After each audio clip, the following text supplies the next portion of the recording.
Audience আসসালামু আলাইকুম, welcome to learn with Ashiq. আজকে আমরা প্রিপোজিশনসের আরও একটি এক্সেপশনাল ব্যবহার নিয়ে কাজ করব।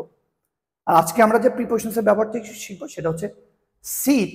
এই সিটের সাথে আমরা কখন ইন বসাবো আর কখন অন বসাবো, এটা আমরা একদম ক্লিয়ার হওয়ার চেষ্টা করবো। অ্যান্ড খুব ইম্পর্টেন্ট, লাস্টের দিকে খুব ইম্পর্টেন্ট একটা ব্যবহার শেখাবো যেটা খুবই এক্সেপশনাল এবং এই বছরে যত ধরনের কম্পিটিটিভ এক্সাম হবে সেখানে আসার চান্স খুব বেশি। কেন আসার চান্স বেশি আমি একটু পরে বলছি, সবাই খেয়াল করবে। আমরা বলছি সিট, এই সিটের সাথে ইনও বসতে পারে, সিট অনও বসতে পারে। সিট ইন আর সিট অন এই দুটার মধ্যে পার্থক্য কি? বেসিক্যালি সিট ইন মানে হচ্ছে কোনো কিছুর ভিতরে বসে থাকা, আর সিট অন মানে হচ্ছে কোনো কিছুর উপরে বসে থাকা। আমি আবার বলছি, সিট ইন মানে ভিতরে বসে থাকা, আর সিট অন মানে কোনো কিছুর উপরে বসে থাকা। যেমন আমরা যদি কিছু উদাহরণ দেখি সেক্ষেত্রে আমরা দেখতে পারি, একটু খেয়াল করবেন, I sat in the car. আমি কারের ভিতরে বসে আছি। মনে রাখবেন আমরা কারের উপরে বসি না, কিন্তু আমরা কারের ভিতরে বসে আছি। যখন ভিতরে বসে আছি তখন ওই সিট ইন। আরেকটা খেয়াল করি, she found a seat in the bus. এই যে বাস, আমরা বাসের ভিতরে বসি, তো বাসের ভিতরে যখন বসি তাহলে অবশ্যই সিট ইন। আমরা আরো যদি দেখি, we took our seats in the cinema. আমরা যখন সিনেমা দেখতে যাই তখন আমরা সিটটা সিনেমা হলের ভিতরে পাই। যেহেতু কোনো কিছুর ভিতরে পাই তখন সেটা হবে সিট। অর্থাৎ যে বসাটা আমরা বসবো সেটা যদি কোনো কিছুর ভিতরে প্রকাশ করে তাহলে বসাতে হবে সিট ইন, আর যদি সেটা উপরে বোঝায় তাহলে হবে সিট অন। যদি বলি উপরে কেমন, লেটস সি। দেখেন, I sat on the chair. চেয়ারে বসে আছি। যে চেয়ার, চেয়ারের ভিতরে বসি না চেয়ারের উপরে বসি? যখন উপরে বসি সিট অন। যেমন আমরা বলতে পারি আরো, he is sitting on the beach. Beach, আমরা বিচের উপরে বসি না ভিতরে? বিচের উপরে। আমরা যখন কোনো কিছুর উপরে বসছি তখন সিট অন, আর যখন কোনো কিছুর ভিতরে বসি তখন সিট ইন।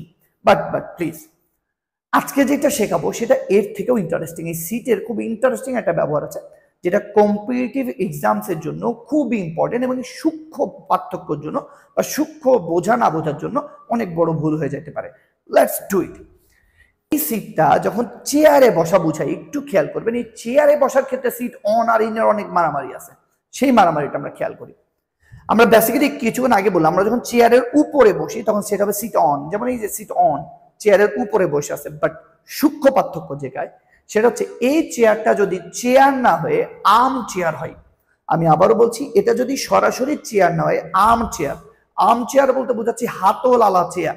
যখন আমরা হাতল আলা চেয়ারে বসি তখন কিন্তু আমরা চেয়ারের উপরে বসি না, চেয়ারের ভিতরে বসি। Please be serious. খুব সূক্ষ্ম গ্যাপ, খুব সূক্ষ্ম ব্যবহার, বাট এটার জন্য অনেক কিছু হয়ে যেতে পারে। আমরা যখন চেয়ারে বসছি, সিম্পলি চেয়ার, তখন ওই সিট অন দ্য চেয়ার অথবা we sat on the chair, যেটাই বলি না কেন, sit on, sit on. But যখন এই চেয়ারটা শুধু চেয়ার না হয়ে আর্ম চেয়ার, এই আর্ম কথাটা উল্লেখ করা থাকবে। এটা একটা জব পরীক্ষা এসছে, আপনি একটু খেয়াল করবেন। যখন এইটা আর্ম চেয়ার, এই হাতলালা চেয়ারের কথা উল্লেখ করা থাকবে তখন কখনোই আপনি অন ব্যবহার করতে পারবেন না। বিকজ হাতলালা চেয়ারে আমরা চেয়ারের উপরে বসি না, চেয়ারের ভিতরে বসি, যে কারণে হবে sit in an armchair. I hope এই সূক্ষ্ম বিষয়টা আপনারা ক্লিয়ার। এই ছবি দুইটা ভালো করে দেখলে আরো বেশি ক্লিয়ার হয়ে যাবেন। সো এটা নিয়ে আর প্রবলেম হবে না ইনশাল্লাহ। দেখা হচ্ছে নেক্সট ভিডিওতে নেক্সট কোনো এক্সেপশনাল ব্যবহার নিয়ে। ততক্ষণ আমাদের সাথে থাকুন। Thank you so much.